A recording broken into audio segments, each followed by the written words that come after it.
अस्सलाम वालेकुम प्यारे बच्चों। क्लास 10th का जो हमने कल पहला चैप्टर शुरू किया है सिविक्स का, जिसका नाम पावर शेयरिंग है। पावर शेयरिंग हमने शुरू की है। मैंने आपको पहले ही कल बताया कि पावर शेयरिंग क्यों ज़रूरी है, पावर शेयरिंग हम किस लिए करते हैं, पावर शेयरिंग का होना ज़रूरी है। ठीक है। इसके बाद आज हमने पढ़ना है आगे।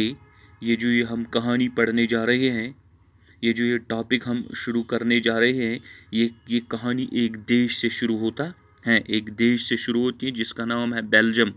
मैंने आपको पहले ही बताया बेल्जियम यूरोप में है, जिसका कैपिटल है ब्रसेल्स।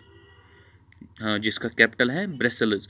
वहाँ पर जो लोग हैं वो 59% लोग डच लैंग्वेज बोलते हैं, डच स्पीकिंग, वो नॉर्थ पार्ट में रहते हैं।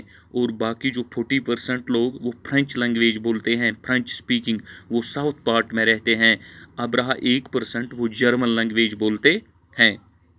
अब मेजॉरिटी किन लोगों की है? Dutch speaking people. अब बेल्जियम में एक मसला खड़ा हुआ है, reasons of tension in Belgium. दो कारणों की वजह से वहाँ एक मसला खड़ा हुआ है।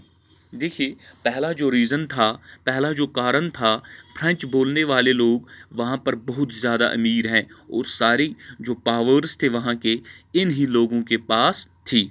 और जो डच लोगों को इतने बेनिफिट्स, ज़्यादा मुराद नहीं मिलते थे। ये था एक रीज़न, याद रखना। दूसरा रीज़न ये था कि डच लोगों की कंट्री में तो मेजॉरिटी थी, मगर कैपिटल जिसका नाम ब्रसेल्स है, ब्रसेल्स में फ्रेंच मेजॉरिटी थी। और इन दोनों कम्युनिटीज़, ये दो कम्युनिटीज़ वहाँ थी, हाँ, दोनों कम्युनिटीज़ में ज़्यादा कल्चरल एंड रिलीजन डिफरेंसेस थी। यानी कि दो डिफरेंसेस थी, कल्चरल एंड रिलीजन डिफरेंसेस थी। इस वजह से इन लोगों को अपना कॉन्स्टिट्यूशन 4 बार बदलना पड़ा, क्योंकि डिफरेंसेस पैदा हो जाती हैं, क्लैशेस पैदा हो जाती हैं। इसकी वजह से, इस चीज़ की वजह से इन लोगों को कॉन्स्टिट्यूशन 4 बार बदलना पड़ा। फाइनली उन्होंने एक अच्छा सॉल्यूशन निकाला, हाँ, अपने मसाइल हल करने के लिए।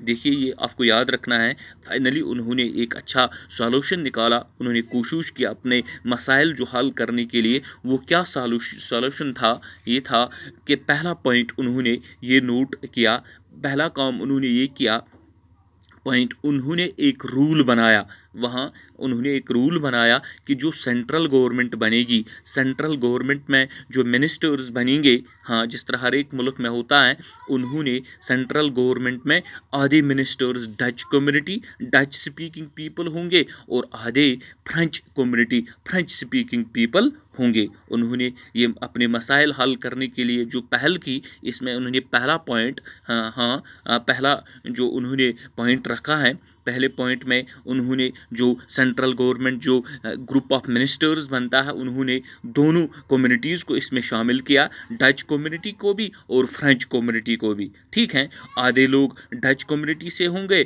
और आधे लोग फ्रेंच कम्युनिटी से होंगे। दूसरा पॉइंट उन्होंने ये बताया कि जो स्पेशल लॉज हैं, जो कॉन्स्टिट्यूशन लॉज पास करेगी, वो दोनों को पास करना होगा।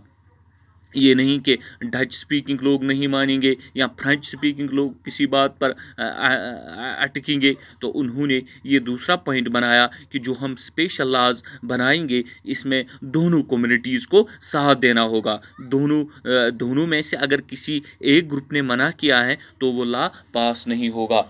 उन्होंने ये तय किया है, इन दो पॉइंट्स की वजह से उन्होंने ये दो पॉइंट्स बनाए। यानी कि जो बेल्जियम में जो मसला था, जो reasons of tension in Belgium, जो दो कारण थे, जो बड़े दो कारण थे, इन कारणों की वजह से जब उन्हें 4 बार अपना कॉन्स्टिट्यूशन, अपना आईन बदलना पड़ा, तो इन रीजंस को उन्होंने फाइनली पर उन्होंने ये एक अच्छा सॉल्यूशन निकाला। अपने जो इनको ये मसाइल थे हल करने के लिए, वो ये सॉल्यूशन था। ये याद रखना, उन्होंने दो पॉइंट्स बनाए, उन्होंने दो जो चीज़ें बनाई। पहला पॉइंट उन्होंने ये बनाया कि जो रूल बनाया कि सेंट्रल गवर्नमेंट में जो मिनिस्टर्स का ग्रुप होता है वो दोनों कम्युनिटीज़ से होंगे। आधे 50% डच स्पीकिंग पीपल होंगे और बाकी 50% फ्रेंच स्पीकिंग पीपल होंगे। यानी कि दोनों को इसमें शामिल किया। जो जो दूसरा पॉइंट था, दूसरा पॉइंट ये था जो स्पेशल लॉज कॉन्स्टिट्यूशन पास करेंगे इसमें दोनों को साथ देना होगा।